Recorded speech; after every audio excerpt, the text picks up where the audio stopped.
Good evening, Safe Space family, and welcome to Safe Space. Tonight we have a repeat guest that is, I'm so proud to say, my cousin, Reginald or Dr. Reginald Parker. Reginald has been on Safe Space twice.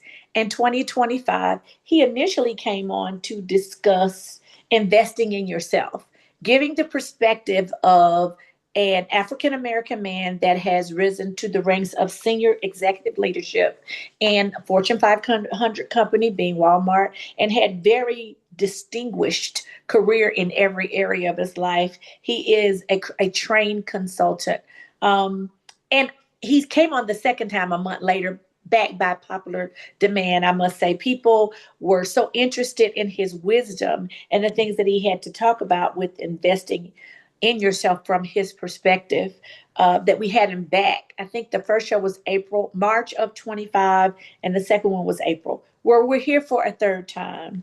And we're talking about tonight AI.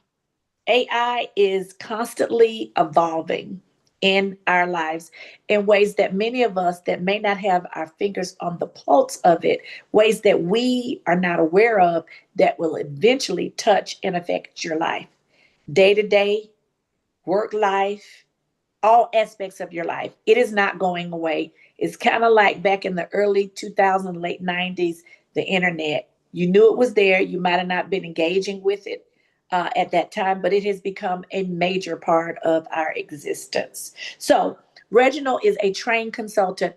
This resume is very extensive, so I'm going to touch on a few things of who he is. He is extremely educated. He has risen to the ranks of lieutenant colonel in the military, going in as a private in the Air Force. He is constantly, one of his quotes from his last show is that you should constantly evolve and train yourself. So back last year, he was in an AI class, and I know he has completed that and probably taken another one by now. He has a master's in law. He went to law school. He is a professional with great wisdom and in compliance and ethics. Just a lot of things. My cousin is very smart and very wise, and he believes in constantly evolving as we should. In his first show, he said there are keys to success. He named them: one, preparation; two, persistence; three, determination. And the caveat to that was that you should bring something that is very much so needed in everything that you do to the table. And fourth, and by all means, not the least, gratitude. He made one statement that was very much so something that stuck with me. It is not that he's accomplished all of this with the ease, and definitely not without the help of God and the Holy Spirit. He talked about the mistakes he made when he didn't listen to God, and all the things that he did direct him to do in achieving all of these accomplishments. He said to me that he did it afraid, and that he's indeed an introvert, but that we all have proclivities and shortcomings, long comings. But the thing is that we learn how to cope with our proclivities so that we are able to continue to be successful in life. What he said in the second show was that every day around 2 o'clock, that he has to step away and refuel as an introvert so he can come back in and jump back in. And I think he said something to the effect of perform or work with all of the extroverts that are in the world. So he knew that he needed that. And so he was very much so intentional about doing that. He also referenced writing our vision and making it plain, which is Habakkuk 2 and 2. So those are a few of the tidbits from his first two shows to let you know who you're talking to and the person that's going to be giving us information tonight about AI. So he is very much so qualified and vested to give us this training tonight and lead us to kind of get in the place that we need to be able to compete and utilize this for the best in our lives. So we're going to start with um, AI. One of the things that I spoke to you about in the second show was artificial general intelligence. You explained that to us. So tonight we're going to open with that maybe and why. Why this timing? how AI is to be used in um, helping us not feel stuck, less time and being confused with things that we may be doing in our lives. But you have been most poignant about pointing out that it should not take the place of our own brain, that we should not rely on it in a dependency type of way, and that we should use it responsibly. So I'm going to let you take the floor from here. You talked about those things as well as how we use it in our everyday life for personal use, drafting emails, planning trips, budgets, understanding unfamiliar topics, organizing our thoughts, planning agendas for meetings, etc. Take it away, Dr. Parker. Thanks, Shelby. Thanks for having me again. I can literally say Happy New Year because it's my first time back in 2026, and it's exciting. When I think about AI, it's now becoming part of our lives, but we need to look at AI as not something that's new, really. It's been around for 70 years. Started 70. back in, yeah, 70. Started back in 1940s when they started looking at the concepts for it, the math for it. And then we saw, if anybody was born and living around 1997, there was the IBM Big Blue, which did a chess match, and that was really exciting. And then from there, around 2018 is when we started to see AI as we have it today. As the large language models started learning and it started to taking data. And we see it in 2020 moving to all of these different models. You see Grok and um, OpenAI and different things that people are seeing and hearing about. And then corporations started bringing in their own AI. So what we've seen is that growth since the 1940s to today to give us what we have. I think the challenge a lot of people see, and what I wanted to talk a little bit about, is how do you use it in your own life? And the first thing I thought about was what is the why behind AI and how do I use that in my life? And I say it's about time. You know, people there's been these studies that when people are getting ready to pass over to the next uh, beyond, they've always kind of asked them, well, what is it if you had an opportunity to do? What is it you need? And everybody talks about time. I didn't have enough time. I didn't have enough time to be with family or this or that or this. Even as I get older, I think about my grandmother and your grandmother and the time I wish I had to take and spend and learn from them. So what I see AI is time. And that's why I said AI in everyday life is about how do you use this new tool in your life moving ahead. We're now seeing it in business. We're now seeing it in other aspects of our life. It's not going away. Maybe you made an appointment with the doctor and AI actually took the appointment, or maybe you call customer service and the first thing you were greeted by was AI, not a actual representative. So we're seeing it in our lives. So it's not going away. And the way I think about it is what you talked about, continued learning, evolving in our lives, that this is a tool that we need to kind of bring into our lives and be able to say, okay, I have this, I want to move forward with it, but well, maybe I'm afraid or maybe I don't know where it fits. So I wanted to take a few examples how I use it in my life. This is not 100% complete. We could talk, for hours about this, but just give people, you know, a little bit of flavor of how you can use it, how you can use it not only in your personal life, but in your business if you have your own company, or if you work for a company where they're going through training. A lot of companies are doing training right now. So the next place I always say is how do you use this tool? And I call it a tool. It's not replacing you, it's helping you. I look at it when I use it as my intern because it will, here and there make a mistake or not get something right or not understand something. So it's a point for me to be able to use this tool to stay in control, um, and allow it to help me have better results, ask better questions, learn differently. So you can take it and use it on in multiple ways.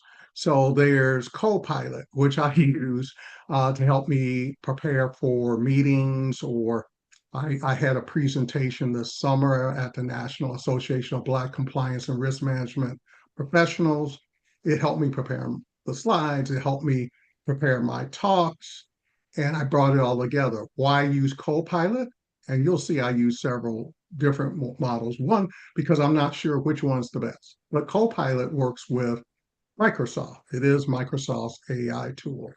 So it was able to bring all of the Microsoft pieces together, and I could use them.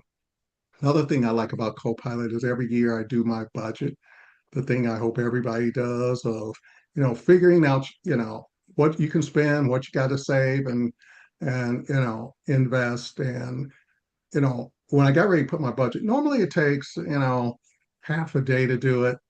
With AI, it took truly to get to just a spreadsheet, probably about 10 minutes or What? less. And it pulled my spreadsheet together from my budget and everything. And I was sitting there going, normally, and I can't stand Excel, so I'll tell people that now. Um, Boom, it was done because I just provided parameters and it did You the rest said of the work. 10 minutes? So Yes. it cut your time down. So all you had to do, just so I'm clear, because I'm still growing, like at the very bottom nano. I'm trying not to use it like Google, to be terribly honest. I'm beginning to play with it more because my spiritual mom gave me an idea for some merchandise last month, I Mm. think it was.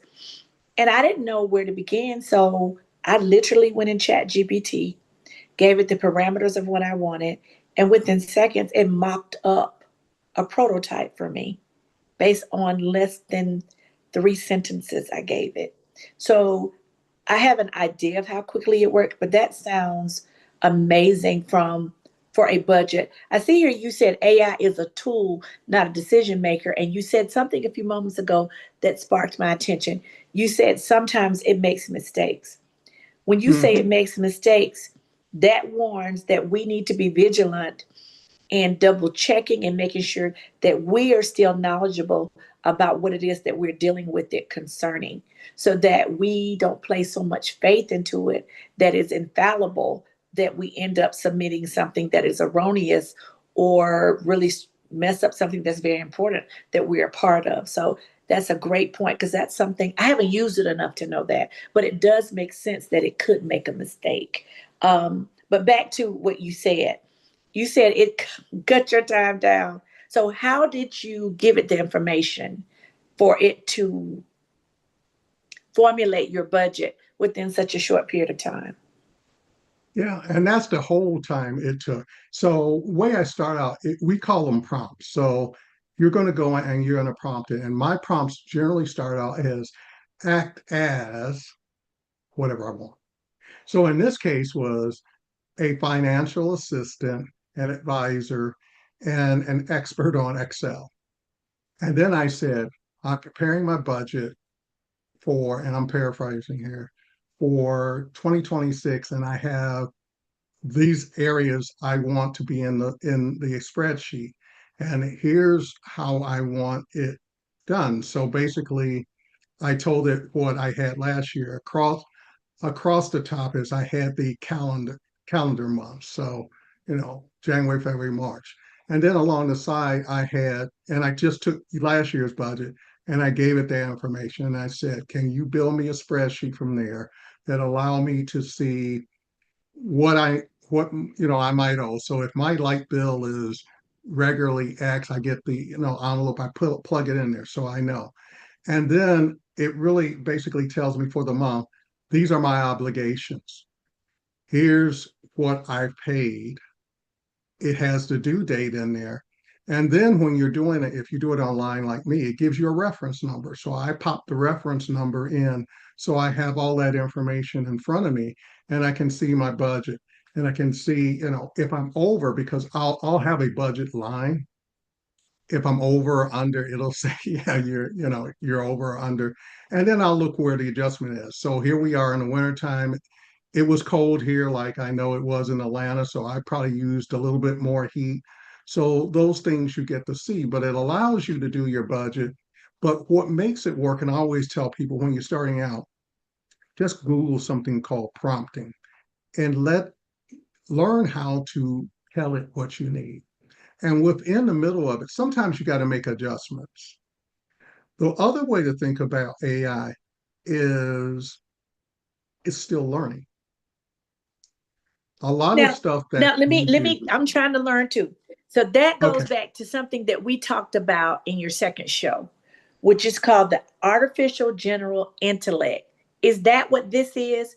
Because I remember you explaining it to me. What you said to me, I think I wrote down a definition of what that was, and so that may help me as well as those that are watching have a little better understanding of what the artificial general intellect is. Generative It's AI. it's a hypothetical advanced type of AI process with the ability to understand, learn, and apply knowledge across wide variety of tasks at a level equal to or exceeding human intellect. Right. Is that But right? that is correct, but it has to learn. So what they do, what you behind the scenes companies, what they do is they train their models, LLM, large language models, with data. So it's constantly learning. So actually, when you use something like ChatGPT, if you don't go into the privacy and say, I don't want to share my conversations or my information, it will take that to help train the model. So I go in and turn all that off personally. That's good But because that's what I saw in those robots. And I spoke about that then in Las Vegas in 2023. And it was kind of unsettling to me because they were really, really intelligent. And they told us that they compiled the information and learned from one another once they were all put back together to understand and even have an even wider vocabulary and our even wider ability to analyze us and be able to communicate and provide what we need. yeah, you can go in and take ChatGPT. If you go into the settings, you can actually have it communicate or respond in the way you like. It can, be friendly. You can actually make adjustments to how it responds. Um, and you can also help it help you by telling it what your needs are. So for some people, I say if you're starting out in a subject area and you don't know what it is, tell it you're a novice and or say, I want this at the ninth grade level or the fifth grade level. Wow. I'm preparing a report. I just finished preparing it for our local planning council. And not that I think they don't have the wisdom and knowledge of a college graduate. I don't know. So I brought the grade level down so that it's understanding across the board that That's everybody will be able to understand the document I'm preparing. Yes, I can write it at, a very high level, but will I reach all the people? right. So you can tell it to do that. So simply, I mean, just for fun, you can say, "Hey, I want the best Black African American chicken recipe in America." It can give you that. And then I want you to prepare an ingredients list I need to go shop for. It can do all those simple things because I describe what I want and how I want it. When I prepare different things, I tell it I want it in bullet forms with summaries and or I want it in paragraphs or whatever I want. I let it know so that the data comes back to me in the way I'm looking for it. Now, so I'll talk about real quick the error it made. I asked for some data and I asked for some data on a person, and it went out, brought it back in seconds, and I was going through it. Okay, there's an error. So I said, go back and look at the data on this again. And it did, and it came up with the correction. And then what I basically said to it is, you're still learning, right? And funnily, you can have the humor with it, and it says, yes, they are still learning. Now, move us 5 years from now, it'll probably never ever make that mistake because as it eats more data or as we build data centers and grow this out, it will not make a mistake. But that's why you'll see little things at the bottom of each AI. you know, double check, the information, and stuff like that. But in the background, it's still learning. It can scoop up almost everything that's out there and bring it to you, but it can still make mistakes, and there's caution. I think they've put parameters in to stop it from being like a psychologist or whatever, because early on people were using it as substitute for friends and humans. And there is a report, one person they believe took their life because of it. Oh my. Um, so that's why it's a tool for you to use to better yourself. It is not a substitute for professional help. It's not a thing you go and use when you don't want to talk to anybody else. And that's why I always says, AI doesn't make decisions for me. It helps me think clearly about the decisions I have to make and what, basically I still need to do. So in this planning commission issue, I used it to help scoop up all of the laws and things for not only the city, but the county and my local state. And in doing so, it can pull that information in less than 2 minutes. That would have took me 3 days. I see here that you commented that it gave you information all the way down to things like when you were doing this for the planning commission that they had food truck issues in your area. So it can give you very vital information so that it saves you time and it gives you in depth in detailed information to put together what it is that you have to put together. You state clearly, you stay in control, and that the better questions you ask, the better results that you have. But again, AI is a tool. It's a tool, not a decision maker. You gave examples of using it again for drafting emails, planning trips, budgets, understanding unfamiliar topics to help you further educate yourself, organizing thought, preparing agendas for your board meetings, etc. And you stated in explaining this that you look at it as an assistant, not taking the place of what it is that you do yourself. Now, healthcare, the high stakes used in healthcare. You said AI is not medical advice. It can help people understand terminology, which can be confusing when dealing with your healthcare. Compare considerations and prepare. I'm sorry, considerations and prepare better questions. Healthcare decisions remain in the hands of the patients and the professionals, not AI. Can you elaborate on that a little bit for us? Sure. Um, about 2 months ago, I was with a friend. They were at a doctor's appointment, and I overheard their doctor saying, I need you to stop using omeprazole, which for some people is Prilosec. Mhm, And I'm sitting there going, uh-oh, there's an issue personally now. mhm, And so let me step back about now 18 years. I have a issue called Shotsky's ring. mhm, And basically what that is the bottom of my esophagus can close and I can't swallow. mhm, And basically, after a while, everything starts backing up. mhm, I always describe it as if you've ever taken a straw, put it in a liquid, put your finger over and pull it up, and then, just take the mhm, straw and put it in your mouth. It's like that. So mhm. you go in, they take you into surgery, they dilate your esophagus, and you're back to normal. And usually that comes from a variety of reasons, but one is also excess acid in the stomach that's backing up Exactly. And it the pushes up. esophagus. So for me, I got dilated twice and within a year's time. And you talk to your doctor, what can I do to make a difference? And he put me on omeprazole.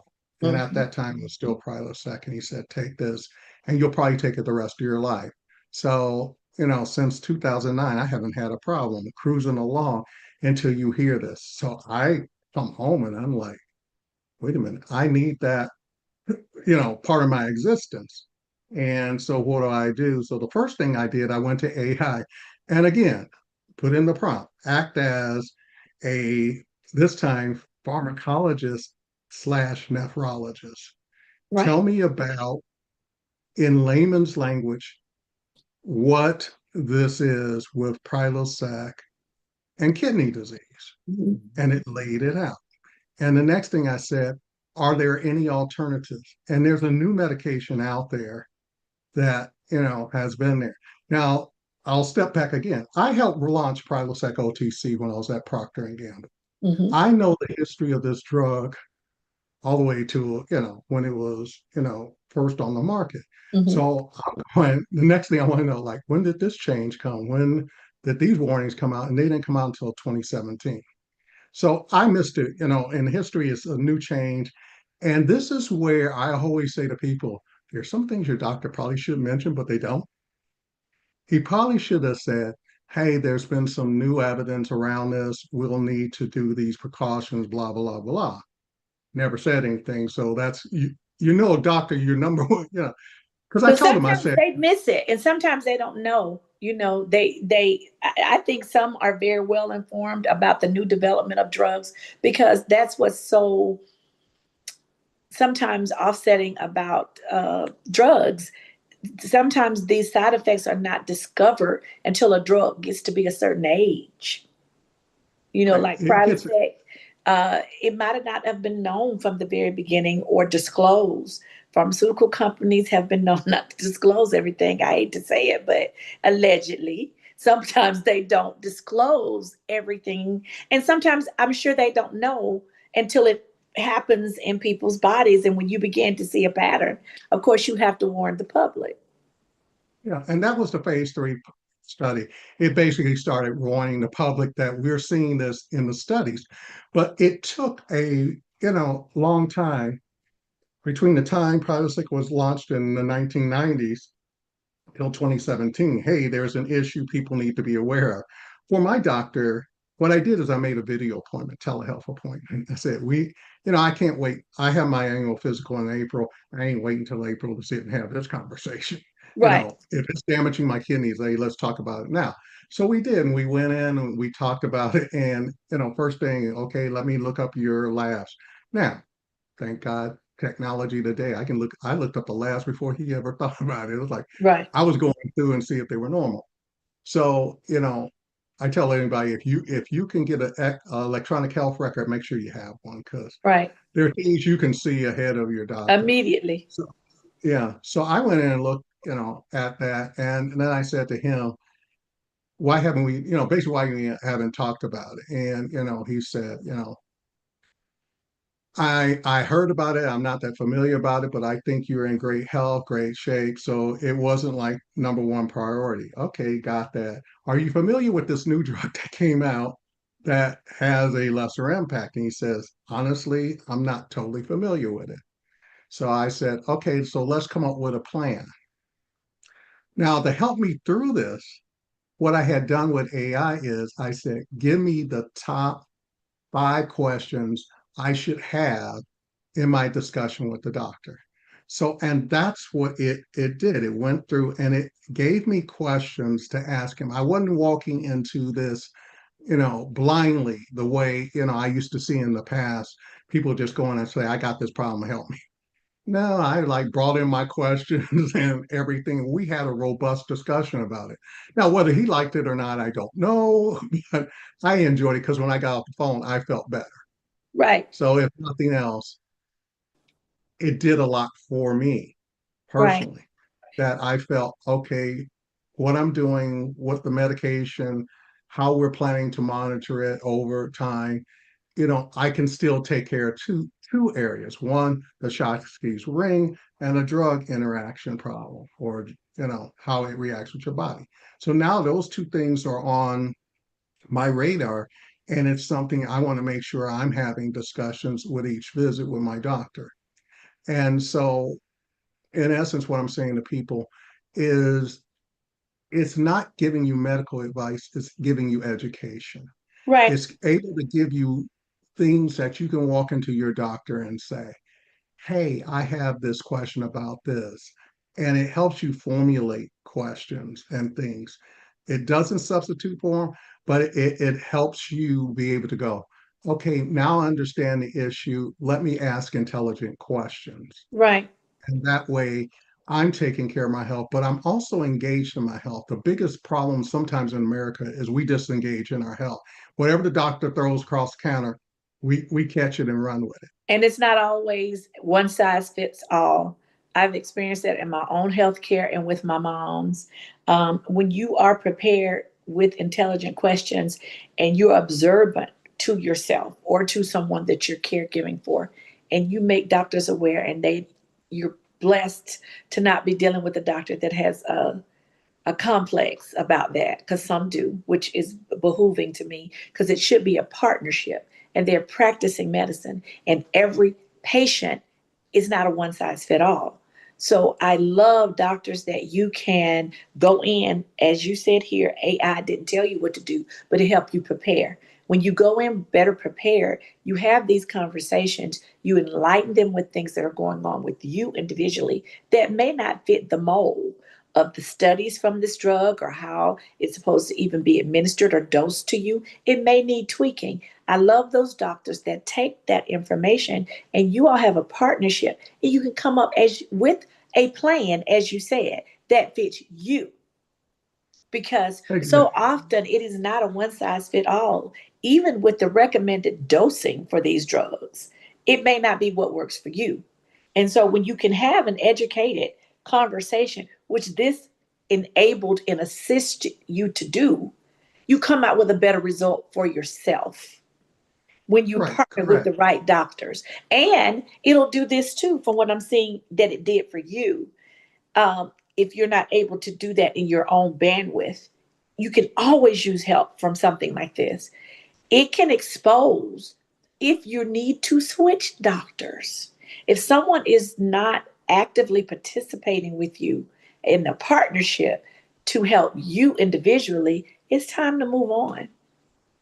Yeah. I will mention that healthcare is moving to something called value-based care, which actually is built on bringing all of the practitioners together to help you have a better outcome. Healthcare is moving to being outcome-based today.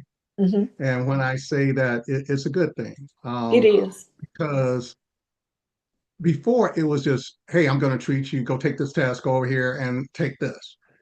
Instead of looking at your entire situation, your entire health plan, so that you can actually bring something to the table in the conversation. It's not just, I've been feeling bad for a week. Okay, you've been feeling bad. Now, to help people out, the doctor's not kidding sometimes when he's going like, what's going on? So the way they tend to write their charts is in something called subjective.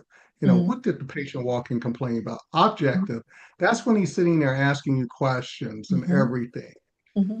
A stands for analysis. Now he's going to make a diagnosis, or, I'm going to get more lab tests. I'm going to send you to a specialist, whatever. Hmm. It is there, but the analysis is taking all that data together, everything he's learning, his knowledge, everything you brought to the table, and he's going to create a plan. Hmm. And that's why they call it so. And that goes in your chart. And so they're looking at the plan based on what you told him when you came in, his questioning of you, his assessment based on his knowledge, and then he creates a plan. If you don't talk to them and tell them what's going on, it's hard to create a appropriate plan, Right. because then I just think it's a plan they spit out to everybody. You got a cold and a runny nose. Okay, great. Take this and you'll feel better. Mm, I forgot to tell you, but this going on for 6 months. Right. Right. Right. That Right. little piece of information changes the whole dynamic. That's true. That's true. But if And you're that's not why so telling them, you need a doctor that listens.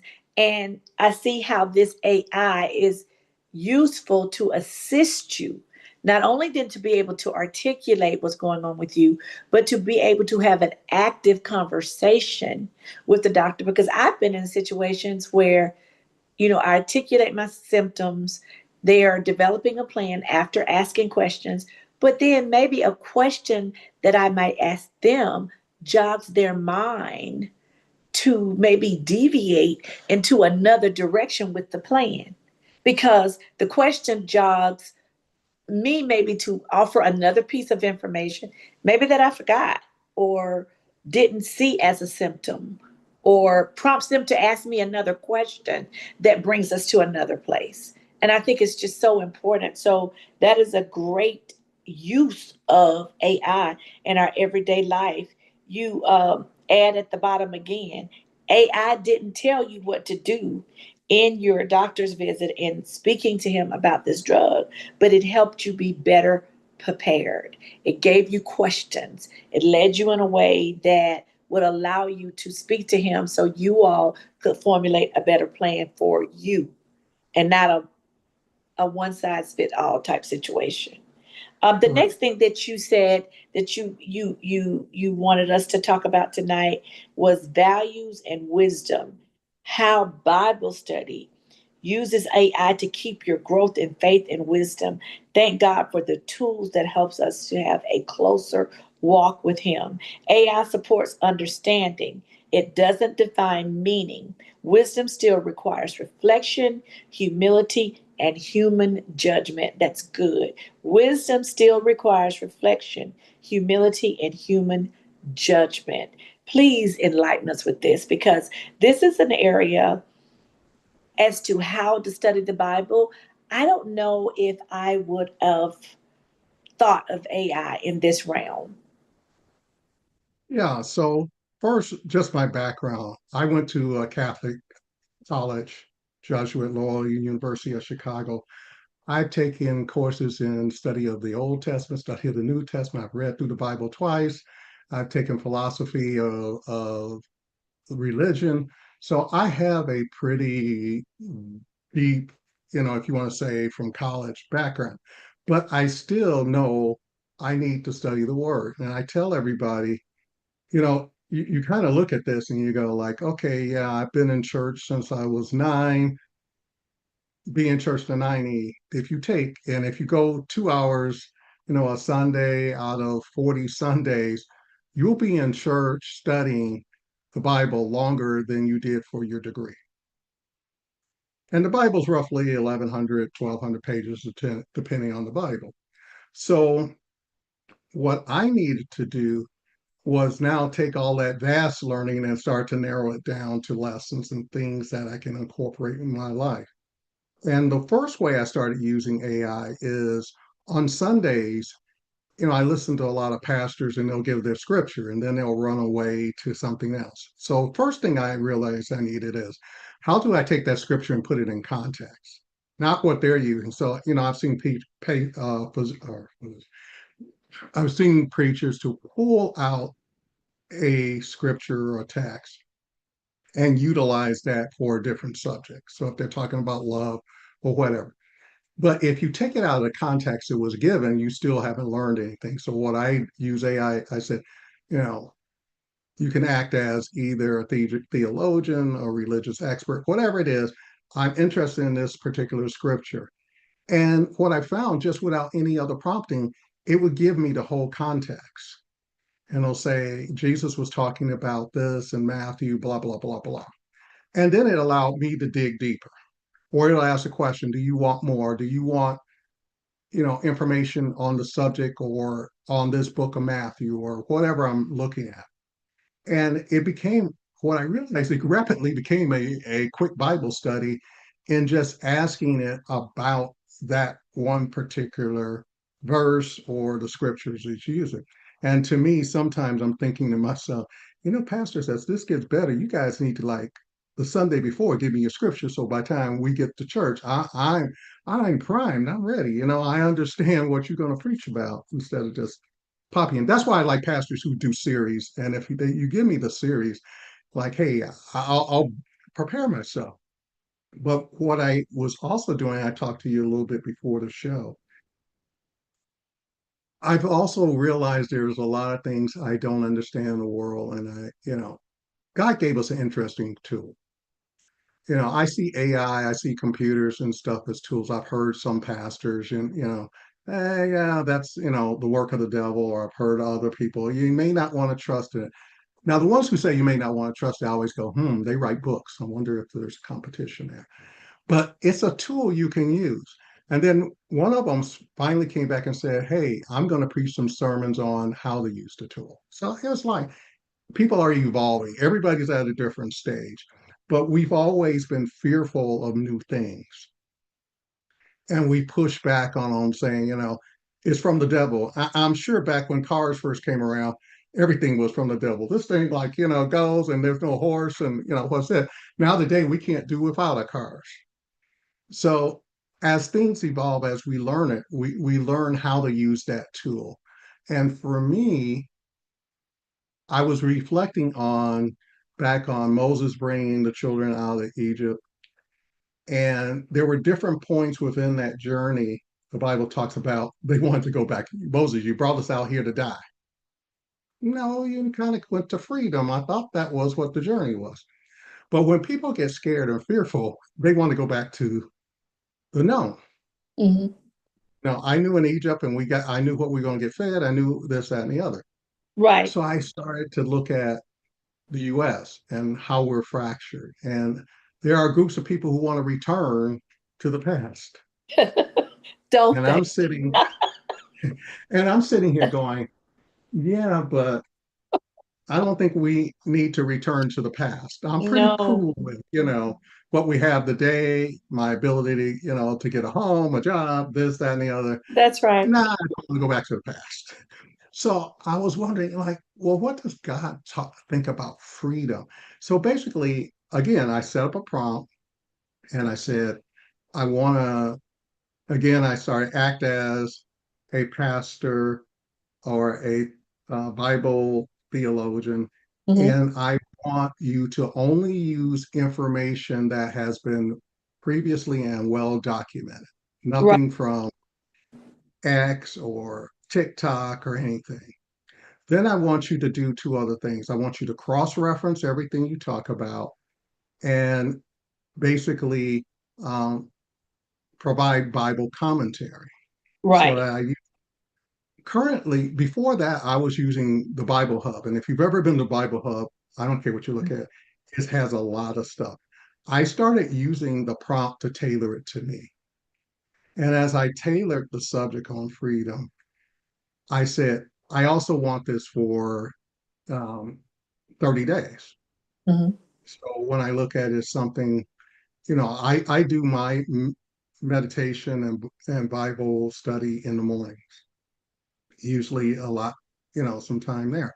So I wanted something I can look at, understand. And then again, I gave it a grade level. Say, look, I'm not this expert. I'm at this level. And I tell everybody, choose a level. You can use it by grade, you can use it novice, beginner, advanced, wherever you are in your life journey. And Hmm. then and you'll be amazed by how what it throws at you. You go like, I didn't know that.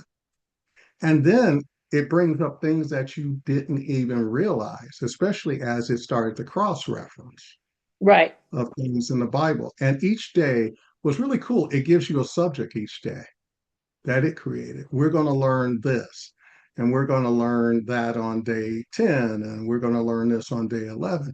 And it's like a walk or a journey that you feel that God put in front of you because He's trying to, at least for me, I believe, help me understand what's happening in the world today. I think Because that's, I started looking at it like, are these people crazy? but I think it's very interesting. This is what you penned regarding this subject matter, the values, wisdom, and discernment. You said using AI to support learning and understanding Bible faith as a personal framework. And I think that's what's so important. And some of the stuff that you sent to me in us getting ready for the show, you said faith as a personal framework, faith and the Bible, not the Mhm. technology. This is a tool, an assistant. I'm going back to your words to remind people because I think this is where we're going to have to walk the fine line of being responsible because if human nature is not in a place of being discerning, this could very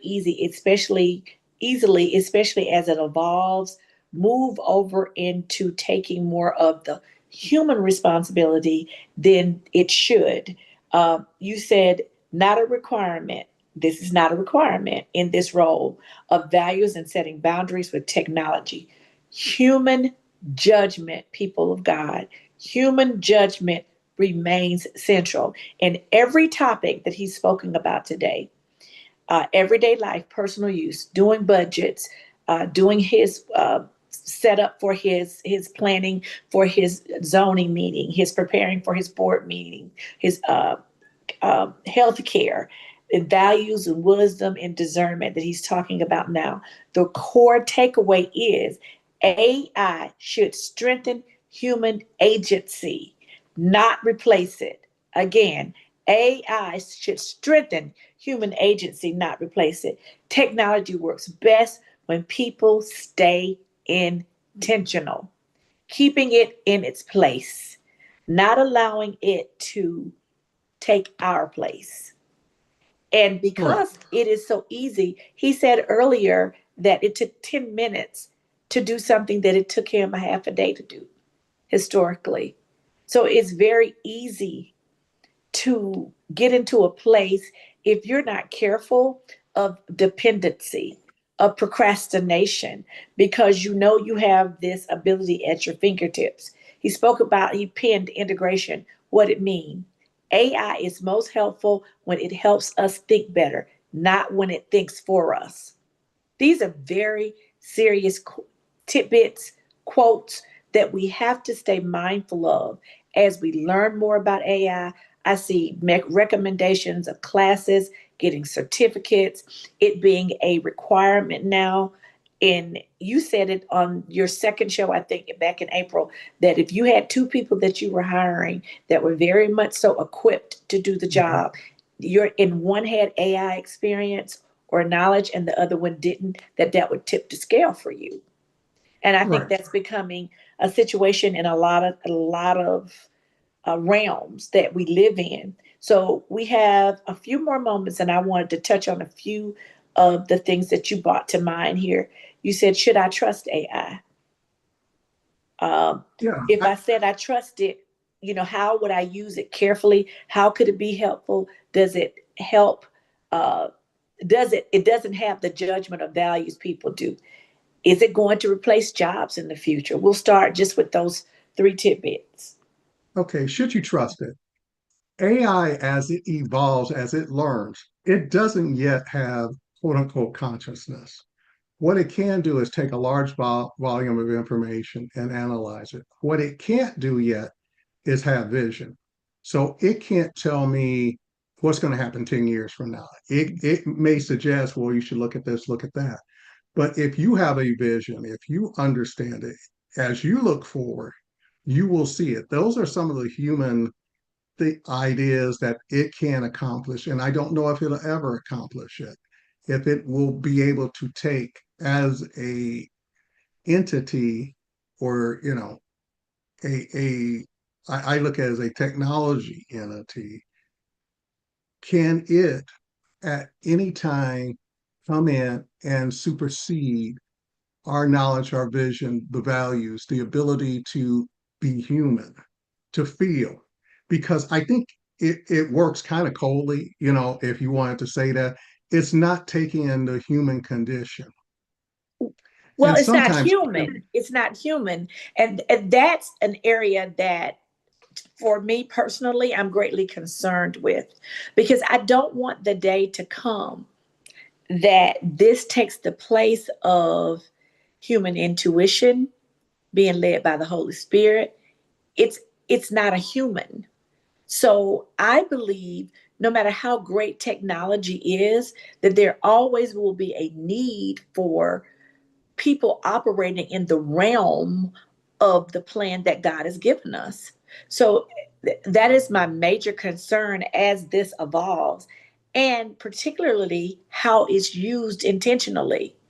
I don't know what it will evolve to have the capacity to do, but I'm created by the master of yeah, all.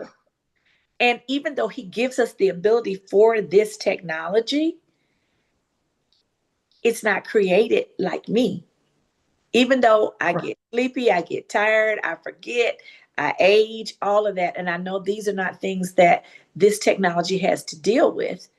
But this is what's so concerning to me, and the things that you pinned, or even that I found in my research about handling this responsibly and intentionally, and what you have reiterated through all of these topics, keeping it in its place. Right. We saw that with a company who last year laid off, I want to say, don't quote me, about 3,000 workers Hmm. in their customer service area and replaced them with AI. All the workers are back because AI couldn't deal with the human aspect.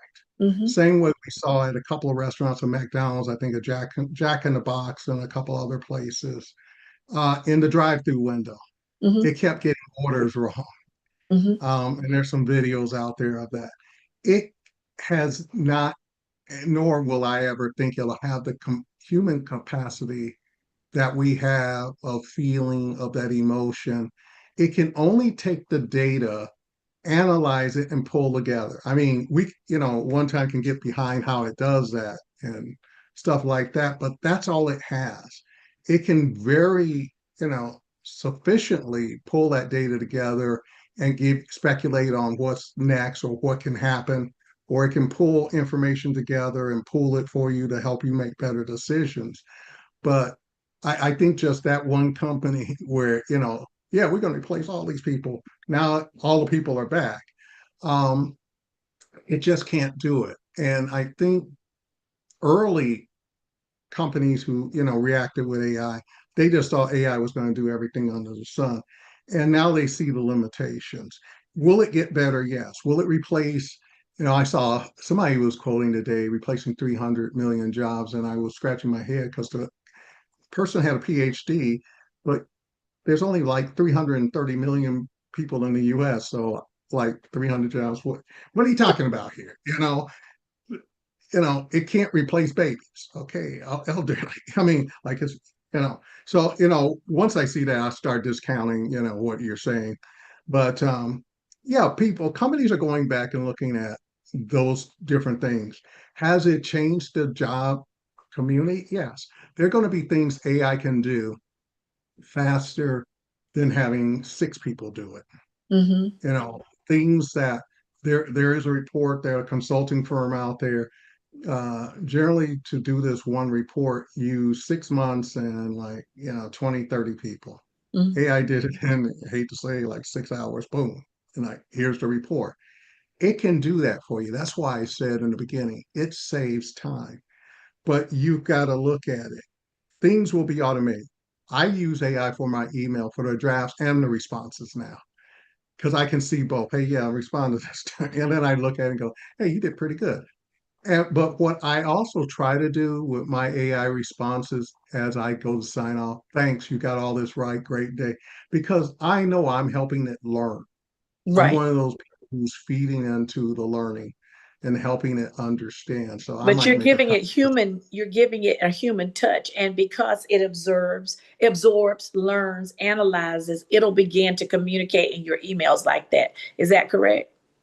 Correct. So that it's really getting who I am and how I speak and how I look at things, Hmm. because I see this tool as something I can use in the future. As it gets better, as it learns, then I think it will be something we can use. Do I see it replacing my physician? No, but I think if I call on telehealth and they had a AI robot or whatever, can it do some initial stuff for me? Yes. Um, I haven't bought into the legal because it's so nuanced that you could get bad information and go forward. Architects, I've heard, people say, yeah, it's cutting down on the need for it because it can take all the data and do design.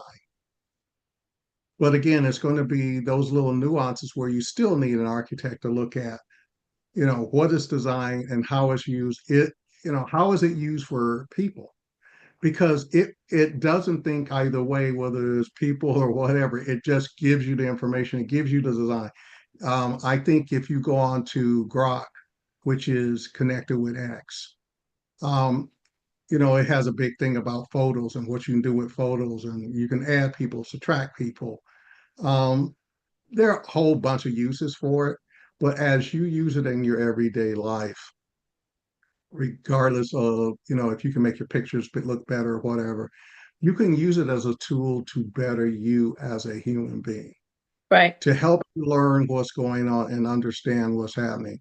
This morning, I heard something about Iran. I didn't run to the TV to get some opinion. I just went through it, gave it its boundaries, and said, help me better understand from a State Department perspective what's happening in Iran and what is the U.S. response to it. And it And did. it And I made it wanted, plain. It just made it yeah, plain I for want it in bullets. I want it in a summary. And I'm a novice, basically ninth grade level, so that what it gave back to me was understandable. And it didn't have all these opinions surrounding it. Okay, I got that. If I want that, I'll go turn on CNN and I can have every opinion in the world. But I've started again protecting my time, because if it's an issue, help me understand the issue, help me understand the nation's budget. Where's the impact for me? I've started to use it to cut down on all the other stuff. And at the end of the day, it gives me more time back, gives me more time to do, pleasure reading, or to go and do something else, you know, just even if I could just go take a walk. I can remember in my career when none of that was possible. because you were tied I up. would go to work, come home, something else. It's like everything's going now to come home and be able to have AI help you do things, help you with the email, help you with the planning. Um, when I was playing that speech this summer, it gave me my outline in 3 seconds. You know, here's what I want to talk about. I want to talk about AI within the realms of ethics and compliance. What do we need to do? What's the data out there? Help me understand everything going on. And then I got the large one, and then we just worked the outline down to something that's simple so I can make a presentation in 45 minutes. That was fun to do because, back to what I said earlier, I'm learning, I'm being updated on my field, and it makes me able to move forward and give that presentation. But it didn't take what it used to be of 2 days, 3 days of research. You go on the Google and you research, and it gives you all this data, and then you got to sort it out. I have a And way to compile do it. that. Yeah. I mean, even if you want to go back to when you were in childhood and you look at it, when I was in high school, I had to go to the library and pull 3 books and sit there and do it. We have a device that's bringing that down. And I think, people can call it bad or good. I think God gave it to us so that we actually have more time, that we can increase our wisdom, that we can be better people Right. as we learn. But it's all about, as you have pointed out, and this is the last quote I'm going to read from you. You said, what matters is most remembering that AI can help us think, but it doesn't need to think for us.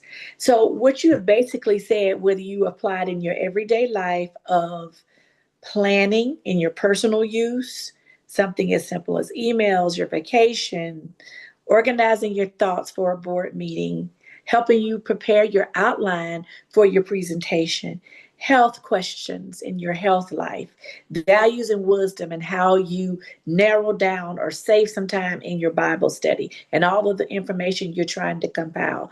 Understanding world issues, like this morning with it breaking down what's happening with Iran and the United States from the perspective that you are interested in. You don't have to listen to all of the pundits and the noise on CNN to get the one little piece of information that you really, really want. And we have become a world, starting with the advent of the internet, we want to get what we want immediately and keep it moving. We don't want all the noise and the fluff and the everything that comes along with the CNN, etc., quote unquote, of the world. The values and wisdom, as I spoke about, the integration of it in our lives, and how we are to use it responsibly.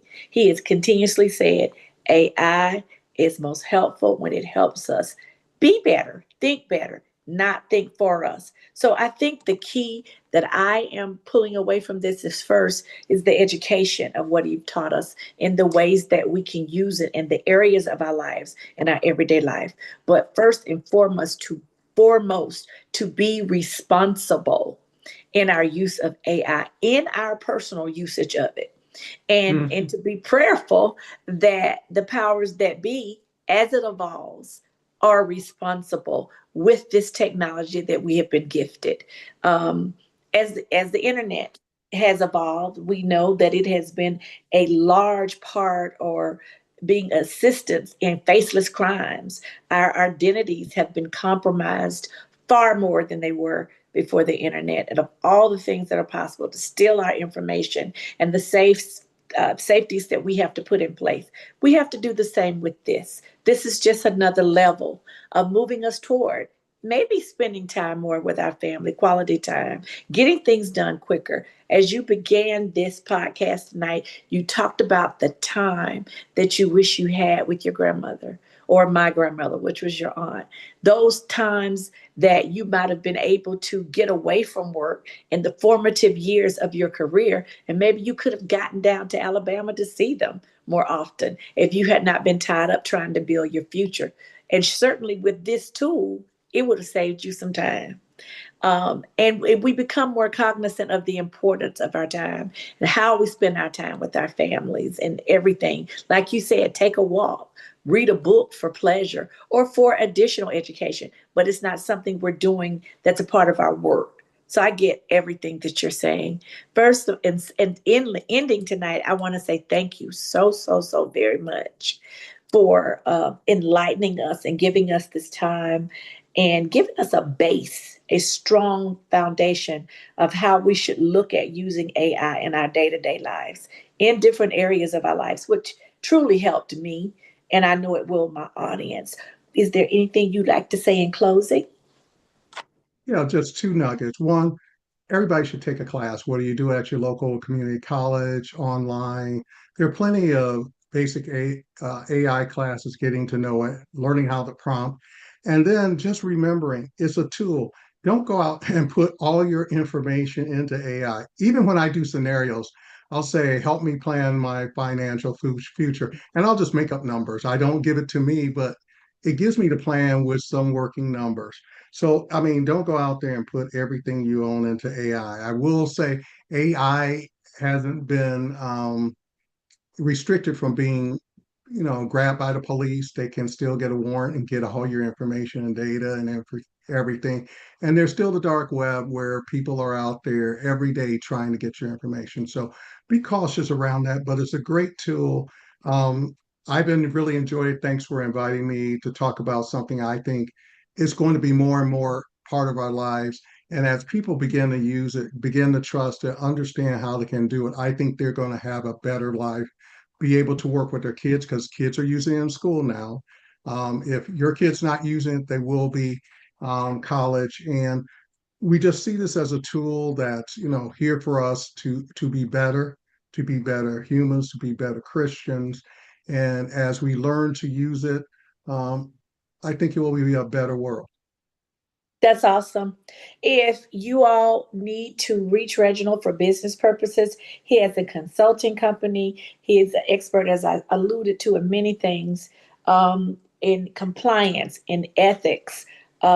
He has been a mentor for people that are coming up behind him in his shoes, as well as people at executive levels. He has a lot of experience in Fortune 500 companies at the executive level. He said on our second show that working for Walmart taught him how to do everything he would need to do for any business. So if you're trying to open a business or have a business model and you need an executive or a business coach, all of that he is qualified for. You can reach him through Safe Space. I have a website that is safespacewithshelby.com. There's a section in there that will allow you to leave messages. It'll come directly to my email, and I will put you in contact with him. I also have my platforms, which are all Safe Space with Shelby Arrington on YouTube as well as Facebook, Instagram. You can also go to those as well as TikTok. Send a message, DM me, and I will make sure that you all are connected for any information you need regarding his services. Thank you all again for coming by Safe Space. His brother, my cousin Andre, is always getting after me because I never end my shows with asking you all to like and share. So, for those that have watched tonight, please like and share the episodes. We'd like this to get to as many people as possible for their well-being, because Safe Space is almost 4 years old and we're looking to broaden our horizons this year and grow. So it has to come out of my mouth for my father to be able to act on it. So there, I'm doing better, Andre. I know you're watching because your brother is on tonight. We discussed it. So I wanted to make sure I did that because I have not been consistent and good at all at this in the previous 3 years. Again, the website is safespacewithshelby.com. Thank you all for listening. Thank you for your support, and good night. This is Shelby from Safe Space. Thank you all for listening. And thank you, Dr. Parker, for gracing us again in 2026 with your wisdom and knowledge. Thank you. Good night. Good night, everybody.